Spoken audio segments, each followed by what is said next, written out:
sendawo sizothanda wena waza wena uba sizokhula sithaba sisimisa ukuthina ebusweni bakho Thixo sithi sicele konke sicela upostile salandela wena bawo moya oyingcwele sifuka nifutha laba babakhonzazana bakhonkosho bakulayo okokuba bakhokhelele nqwelo bagalela ngomoya wakhe angenzi ngokonwaba abantu uthembakele kusasa uthembakele mini uthembakele ezinzulwini basebuve ubukho bakho moya oyingcwele nabafiko sikhuluma uzawuma kule ndawo asinike umkheba phambi koba siyomthwaka nesiyolungileyo sithozanele inkonzo yakusasa uzibe naye Nkosi Thixo wethu kuthulele ngomoya wakho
Simbumba yonke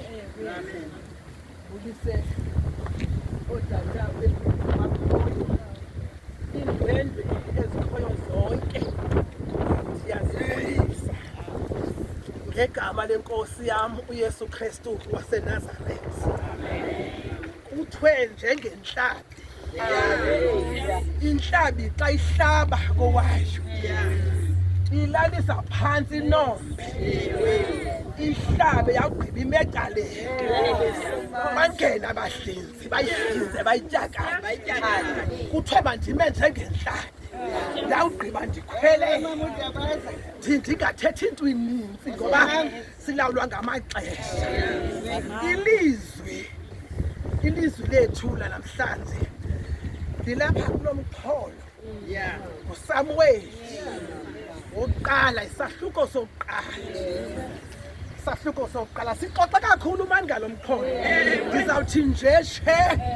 ndihlale phansi khona umuntu ozayilungisa le nto uba mna ndiyibhetyazile uthi apha umama uhala uthi wathi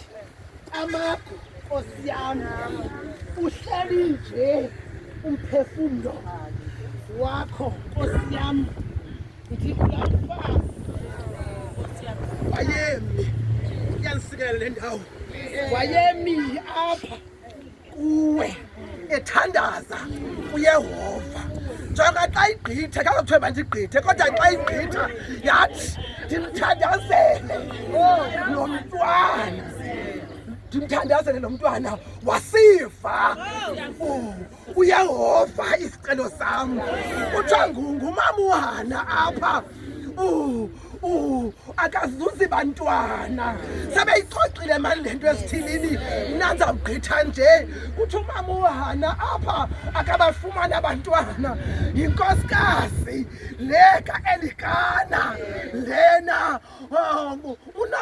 unomkandoda yakhe andizongena phaa kuyo ayifuni mna leyo endifunayo uba kwenzeke ntoni kumama uHana endleleni izawuthini imfundiso yethu xa sihamba apha umama uHana uthi ndingafazi wayemi apha kuwe into ebalulekileyo apha umama uHana akayeka namhlanje etempileni wazuza umncedwa namhlanje uhambe ithuba elide umama uHana ethandaza into andiphuma nayo namhlanje ba mna xa ndithandaza namhlanje ndifuna ulungelwe emva kwempini ndibanatimbuza uphila Thixo bendimthandaza izolo kwathi umama uHana wahamba ithuba elide uthi umbhali ke xa ehamba umama uHana ngena etempileni ubibizela imilebe yemilomo ngenxa yentlungu yewethu ubukhona phakathi apha uyayazi intlungu yabibizela imilebe yemilomo wabibizela xa ingena etempileni uthi umbingelele uEli salisele sinxilisayo uthi hayi ndiphala zintlungu yam into ebangela uba ndibe lapha ndinentlungu cela umntwana umama uHana ucela umntwana uThixo wamphendula wamzuza umntwana kuthiwa ke ngoku apha before kuthena amazwi ukhe wamncancisa umntana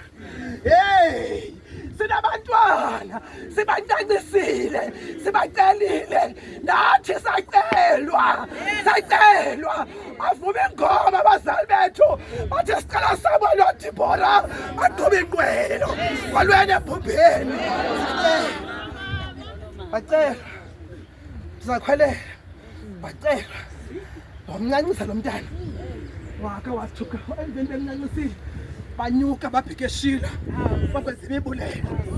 eShilo apha ke ngoku ubuye eShilo ngoba kaloku lo mntana ungumntana oceliweyo masimjonge ke ngoku ndithanda izongena kubantwana bakaPenina ndifuna ujonga lo uceliweyo umntana wahamba naye lo mntana uceliweyo kwesasahluko sesithathu ulele phaa kwaEli ndiyanqumla bazali ixesha likho ulele phaa kaEli waphakama kwesasahluko wayosabela kuEli laa mntana ubiziweyo uthi ndilapha kuba undibizele wathi umbingelela ngolala wayabuya ndilapha kuba undibizile isihlandlo siyasithathu basiyasithathu isihlandlo wathi kuba ulivele ilizwi uzothi thetha ngoba umkhozi wakhe amamele ndiyafuna ukuthi kule mbumba uba ulivele ilizwi liyathetha ilizwi lithetha sawulele licele badoda khange uthandaze uvuke nje loo nto ibe sisazela apha entliziyweni yakho uyongena emsebenzini ubheke etawuni awuthandazana wathi kabakho Nkosi yam uhlale nje uphefumla wakho usho lo mama ume phambi uthi ndikula mfazi usisa la mntwana ebemcelile umsisa umbingele ngoba uthe ungoceliweyo mzali wami naba ndigqibile ma ngili ixesha Ivani ezindaba ivani abantu bonke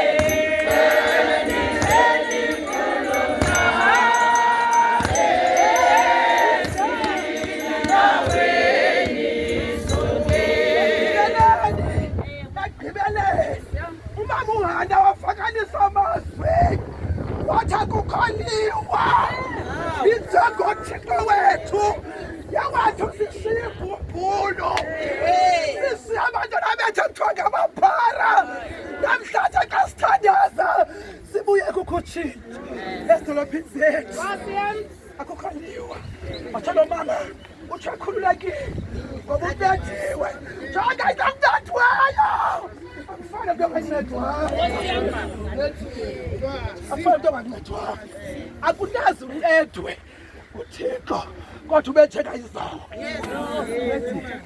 bathakholiwa ninjengothixo wethu nirudifile